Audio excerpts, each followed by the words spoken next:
ভারতে ঈদের নামাজ ঘিরে নতুন করে বাড়ছে উত্তেজনা ও উদ্বেগ। বিজেপি শাসিত বিভিন্ন রাজ্যে খোলা জায়গায় ঈদের জামাতের উপর কড়াকড়ি আরোপের অভিযোগ উঠেছে। মসজিদগুলো মুসল্লিদের একাধিক জামাতে মসজিদের ভেতরে নামাজ আদায়ের অনুরোধ করেছে। এদিকে উত্তরপ্রদেশের মুখ্যমন্ত্রী যোগী আদিত্যনাথের বক্তব্য নতুন বিতর্কের জন্ম দিয়েছে। তিনি বলেছেন, ভালোবাসায় মানলে ভালো, না মানলে অন্য পথ অবলম্বন করা হবে। ভারতের উত্তরপ্রদেশের মিরাট জেলার মালিয়ানা গ্রামের একটি ছোট মসজিদ। ঈদের আগের রাতে এখানে নেই উৎসবের স্বাভাবিক আমেজ। মুসল্লিরা আলোচনা করছেন না কোরবানির পশু কিংবা ঈদের আনন্দ নিয়ে। তাদের আলোচনা কোথায় নামাজ পড়বেন, রাস্তার পাশে দাঁড়ানো যাবে কিনা, পুলিশি বাধা আসবে কিনা, আর কোনো ভিডিও সামাজিক মাধ্যমে ভাইরাল হবে কিনা। মসজিদ কমিটির পক্ষ থেকে মুসল্লিদের সতর্ক করা হচ্ছে মসজিদের বাইরে ভিড় না করতে, উস্কানিতে সাড়া না দিতে এবং একাধিক জামাতে নামাজ আদায় করতে।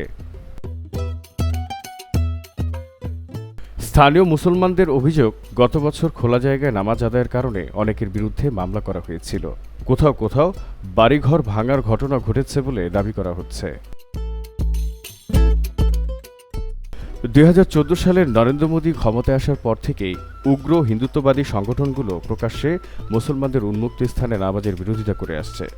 সম্প্রতি বিজেপি ঘনিষ্ঠ সংগঠন বিশ্ব হিন্দু পরিষদ দেশজুড়ে রাস্তায় নামাজ নিষিদ্ধের দাবি জানিয়েছে।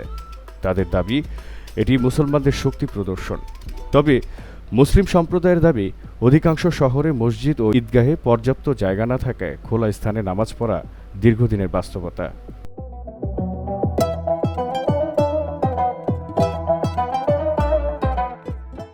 সমালোচকদের অভিযোগ, মুসলিম ধর্মীয় সমাবেশে কড়াকড়ি করা হলেও হিন্দু ধর্মীয় শোভাযাত্রা ও উৎসবে প্রশাসনের সহযোগিতা অব্যাহত রয়েছে। এতে বৈষম্যমূলক আচরণের অনুভূতি আরও বাড়ছে বলে মনে করছেন বিশ্লেষকরা। নিউ দিল্লি ভিত্তিক সমাজবিজ্ঞানীরা বলছেন, এই বিতর্ক এখন শুধু নামাজের মধ্যে সীমাবদ্ধ নেই, বরং প্রশ্ন উঠছে, আজকের ভারতের মুসলমানরা কতটা স্বাধীনভাবে আমাদের ধর্মীয় পরিচয় প্রকাশ করতে পারছেন।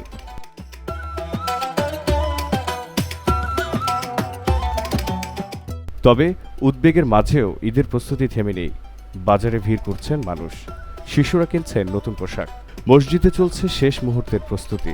কিন্তু উৎসবের আনন্দের আড়ালে এবারও রয়ে গেছে এক অদৃশ্য আতঙ্ক, ঈদের নামাজ শান্তিপূর্ণভাবে আদায় করা যাবে তো? ভারতের মুসলমানদের উন্মুক্ত স্থানে নামাজকে ঘিরে বাড়তে থাকা এই বিতর্ক এখন ধর্মীয় স্বাধীনতা, নাগরিক অধিকার ও রাষ্ট্রীয় আচরণ নিয়ে বড় প্রশ্ন তৈরি করছে। পরিস্থিতি কোন দিকে যায়, সেদিকেই নজর থাকবে সবার। বাংলার জানালায় জহিরুল ইসলাম।